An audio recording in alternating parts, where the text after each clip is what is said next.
Hi everyone, this video is not just about testing new launches. I'll show you the L'Oreal X Mugler cushion and lipstick. The new Dolce & Gabbana palette will break down olive skin filters with a cheat sheet you'll want to save. And then Dior powders that left me speechless plus more. This cushion feels instantly comfortable. The texture is what I would call a healthy matte. It is not flat or heavy, it just looks like skin but smoother. What surprised me most is that it actually looks better the longer I wear it. After a few hours it melts in and becomes even more natura. Next time I want to apply it even thinner, the way Korean artists do, because that is when cushions really look like second skin. What do you think about the way this cushion looks on my skin?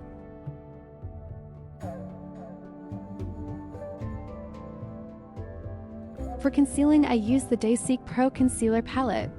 This is a new product for me. I haven't used it much yet, so I'll share more thoughts in my upcoming videos. I used it under my eyes to color correct my blue and purple shadows, and it worked really well for that. With the green shade, I covered the redness around my nose. So far, I haven't noticed the formula putting any weight on the delicate skin under my eyes. I'm still testing it, and I'll let you know if it's worth investing in.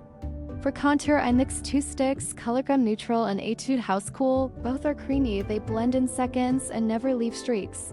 The effect is soft and natural.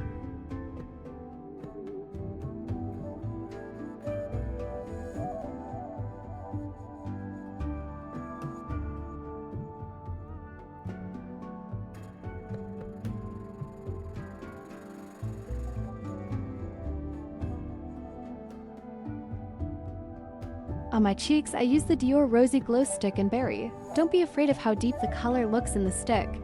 It blends so easily that on the skin it turns into a fresh, natural flush. Because the shade is well saturated, it mimics a real healthy blush.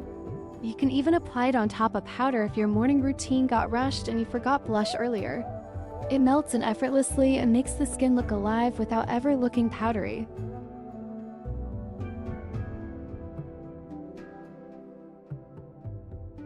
Now I'm setting everything with 2 Dior powders. I start with the matte filter in my T-zone to keep it smooth and shine-free. And then I use the luminescent mainly on my cheeks, but also under the eyes and along the sides of my face.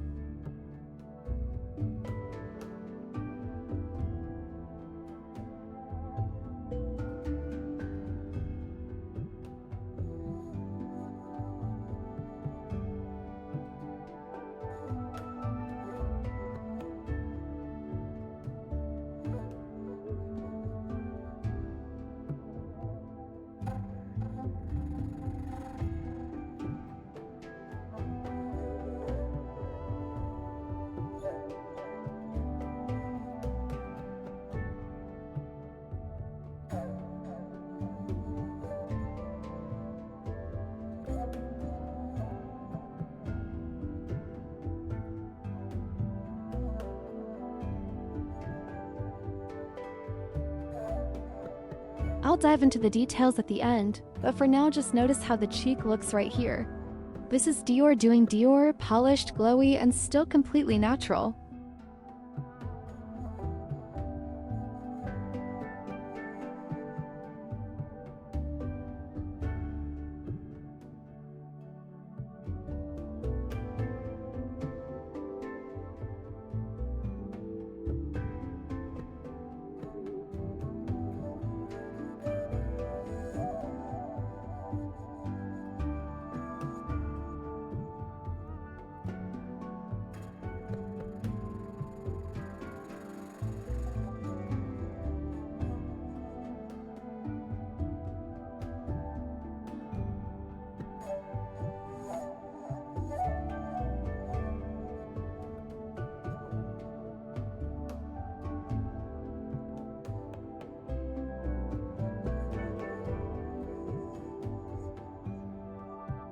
Of course, I also use the new Dior Highlighter Palette.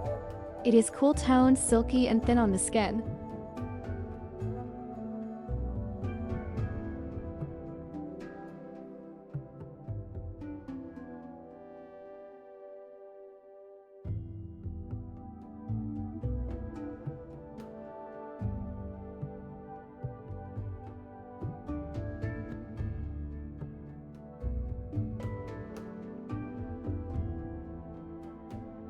The texture is ultra fine, almost airy, and when you sweep it across the skin, it doesn't sit flat. It has that lively shimmer bronze quality that adds depth and warmth without looking dusty or heavy. This is what makes it different from many bronzers. It's not just about adding color, it's about creating dimension.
And now the Dolce & Gabbana palette. The colors look bold in the pan, but on the eyes they are surprisingly effortless. The matte taupe shade gives a little kickback, but it works best when you tap it on instead of swirling it around. That way it looks seamless without complicated blending. I even tested it by blending wider in one look, just to see, and it still worked beautifully.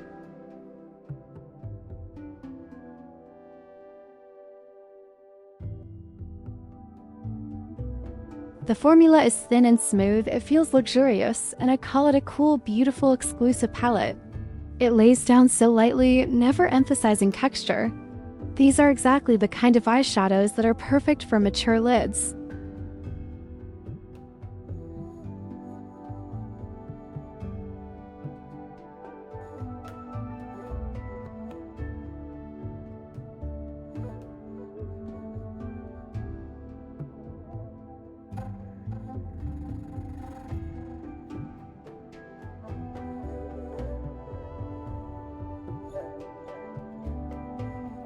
Since we're spending some time together, I wanted to add a little color theory for olive skin tones.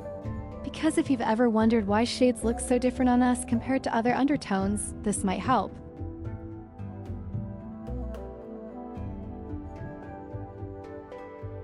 Olive undertones are tricky because they're not just one thing. Think of it like 3 filters: undertone, direction, and intensity. Once you know your filters, suddenly every lipstick and blush starts making sense.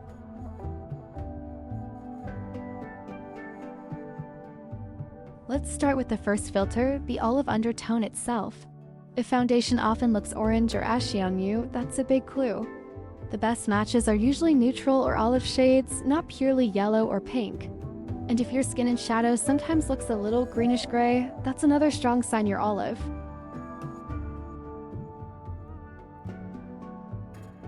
The second filter is direction. Which way do your colors shift? Warm olives usually wear peach and terracotta beautifully, but true orange can turn muddy. Cool olives keep berry, mauve, and dusty rose looking fresh, while gold and orange fade away. And neutral olives often find that reds and pinks look stronger on their skin, while peach turns unexpectedly pink.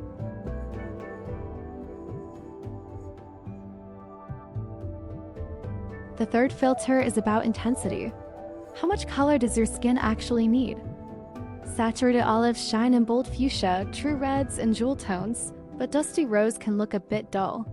Muted olives, on the other hand, look best in soft, dusty shades like taupe, peach, or camel. Neons are usually way too harsh. I like to think of it as music. Saturated is forte, muted is piano.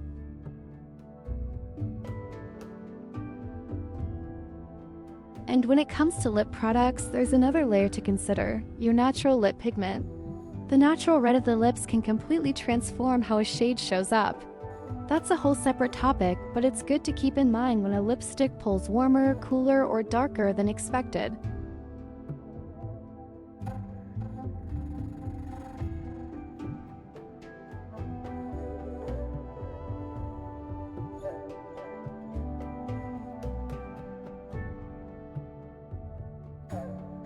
Now, skin tone adds another layer to all of this. It doesn't change which filter you have, but it does change how strongly each filter shows up. On fair olive skin, shifts are dramatic. Pinks can turn ashy, coral may look red. On medium or tint olive skin, the shifts are softer, more blended. And on deep olive skin, melanin amplifies everything. Reds become bolder and jewel tones look spectacular.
The lipstick I'm using is from the same L'Oreal X Mugler collection as the cushion.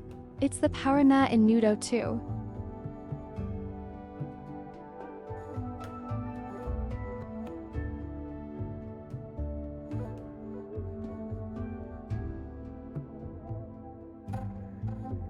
Let's see which lip liner matches better, MAC Stone or Cold Spice. Applied straight from the bullet, it looks a bit less flattering on my naturally dry lips without filler. So I actually prefer this type of formula when I just tap it in lightly.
And here is a quick trick.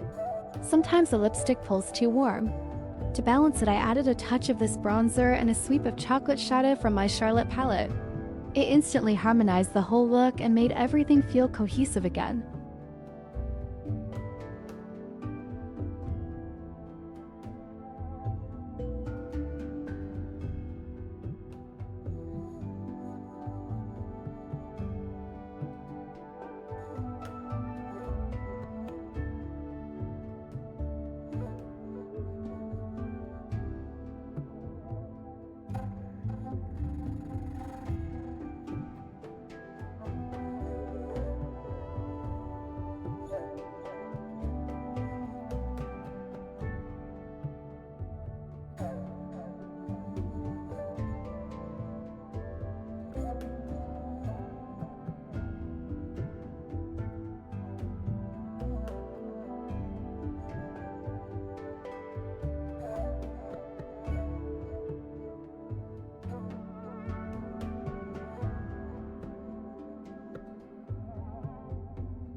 Here is the cushion right after application, and here it is 6 hours later.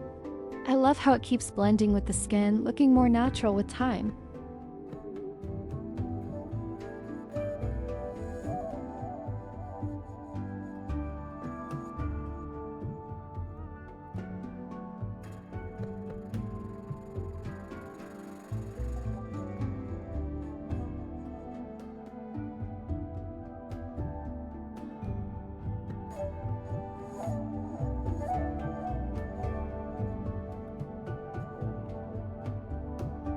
And here's the Givenchy Prisme Libre Bronzer. Up close you can really see the 4 separate shades in the compact. That's the beauty of this formula. You can customize it depending on what your skin needs.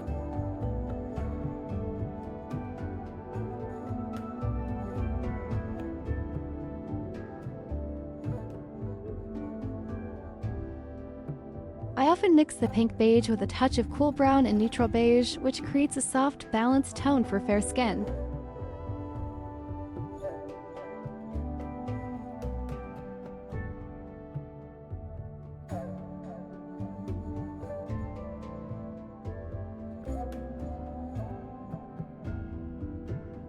Let's talk about 3 foundation formulas that honestly impressed me.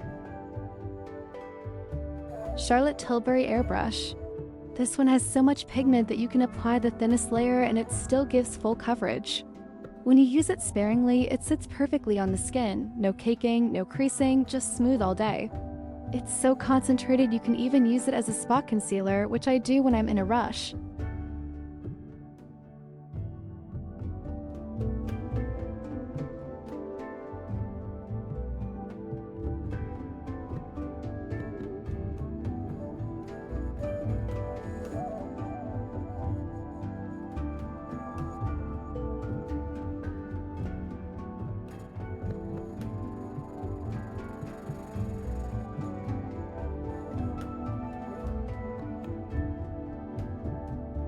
Makeup by Mario SurrealSkin Natural Finish Foundation.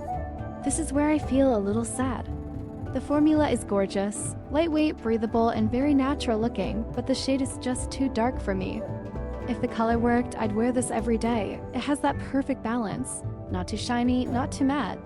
So on days when pores are more visible or hormones are doing their thing, it really shines as an everyday foundation.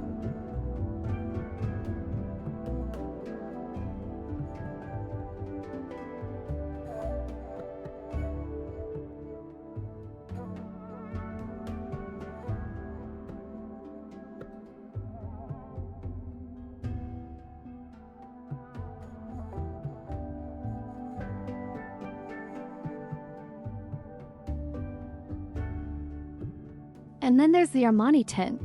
At first glance, it's whisper thin, almost invisible, but it surprises you. It blurs beautifully, sets down, and lasts much longer than you'd expect from something this light. It's one of those products that makes people wonder if your skin is just naturally perfect. When I first applied the Armani tint, it looked almost identical to the Lisa Eldridge one. If you take a magnifying glass, Lisa's has just a touch more glow. That kind of healthy skin radiance. The difference shows up after around 8 hours. My mature skin starts to look a bit tired, like a linen shirt that's wrinkled after a long day. In that moment, Lisa's tint has the advantage. It doesn't settle into fine lines, it doesn't crease, and the skin still looks smooth. Armani is still a great everyday tint, but Lisa feels more forgiving when the skin needs extra kindness. So my advice is simple. Both are excellent everyday tints, especially from age 18 onwards. If Armani is easier to get or your perfect shade is there, you'll be very happy. But if you have the chance to pick up Lisa's and availability and color match allow, I'd lean toward Lisa. If you want to look polished without feeling heavy or overdone, these 3 foundations will have your back. They're proof that smart formulas can do the hard work while you just enjoy looking put together. And now the Dior powders, and honestly, just look at the effect. First the Radiant Filter in OO Luminescent. I sweep it mostly on my cheeks, under the eyes, and along the sides of my face. The micro pearls in this formula catch the light in such a refined way. It gives a soft focused glow that feels almost like glass skin. The finish is so seamless that sometimes I just stop and say, Dior really knows what they're doing.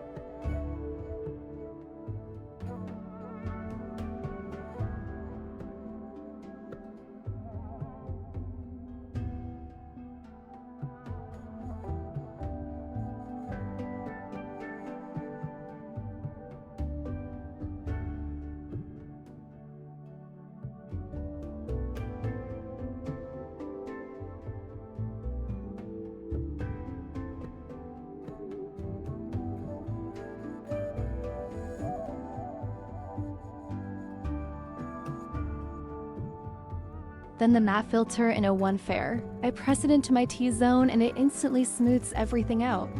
It controls shine better than many loose powders I've tried, but it never dries out my skin. That's what I love. It's matte but still alive, never flat.